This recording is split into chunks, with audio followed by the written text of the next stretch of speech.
In Pickering, Ontario, we have Jim. Good evening. Hi, good evening, Mark and David. I've been listening right from the top, and my question was on energy. And I noticed, David, every time you mention energy, you mention yield in the same sentence. And my question is on that energy or Suncor, which is a proxy probably. Canada is so much financials and resources. And so focusing on the energy, I just think it's something we're really going to need. I hope we've learned that going to war, arguably, is not an option. And do you not see it as a no-brainer? I'm saying going long out into the future. Thanks. Yep. So, Jim, I agree with you. I think it is logical that energy should be an important part of a portfolio, so long as that's what the market has an appetite for, because we don't always have to stay in groups that go out of favor. I will say, though, that the problem that you're facing right now with some of the oil sands companies is they're having a really hard time with their costs. And yes, there is long-term growth there. But you can buy other energy companies that have a bigger yield attached, have more production growth, that are able to keep their costs under control. And so it's a problem for the TSX index, for the S&P TSX index, because it's so heavily weighted in these big integrated companies like Suncor. And that's going to probably hold the index back.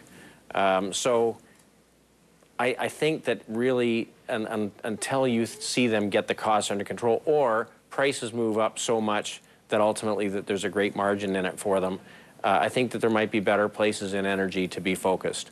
But I think you want to either find production growth or a yield and reserve growth. And you can find combinations of those in other companies. Right, and again, those names that you mentioned, the likes of Provident and Baytex, and more of a mid-tier producers growing their production and with yields. Yes, that's right. Or the trilogies or Tourmalines. Yep. Tourmalines, the group that is run by the folks that built Duvernay. Mm-hmm. There's some good growth stocks out there too, but I think that right now, I would rather, if you want exposure to oil sands, focus on the energy infrastructure companies like the pipelines, like Interpipe and Pembina. Mm-hmm. They benefit from the secular growth.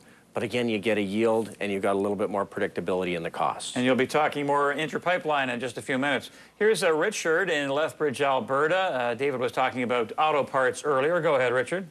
Well, good afternoon, gentlemen. Thank you for taking my call. You're welcome. Sure appreciate this program. For sure. Great. Thank you. The stock that I'm interested in is Eaton Corp.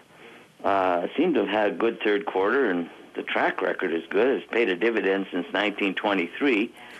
I would like to see if this is a good time to enter into this stock. Right. Okay?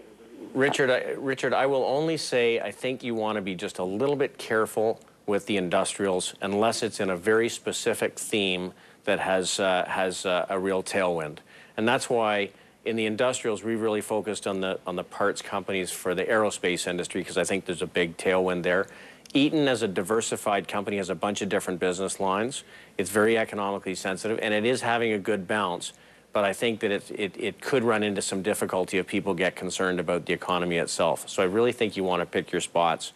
I would go straight down either the auto parts line or the aerospace line and try and find the right one in one of those camps. And in those sectors, you mentioned precision cast parts earlier.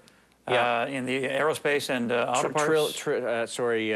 I would look at Hexcel, HXL, mm-hmm. which is in the aerospace. I think you can look at Triumph Group in the aerospace.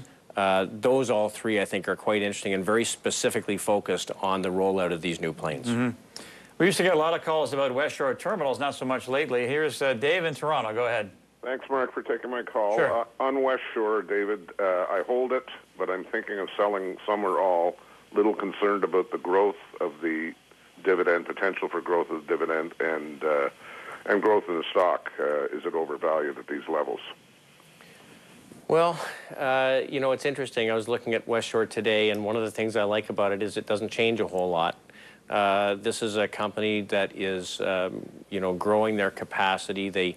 Obviously, it's the big coal terminal on the west coast of Canada. It is the dominant one.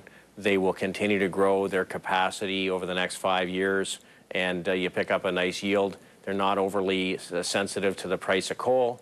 I think this is one you just hold on to. You know, you identify an exit price. Maybe it's somewhere below $21 would be a stop. but I think you want to own this one. All right, David, we will find out what your top picks are right after this break.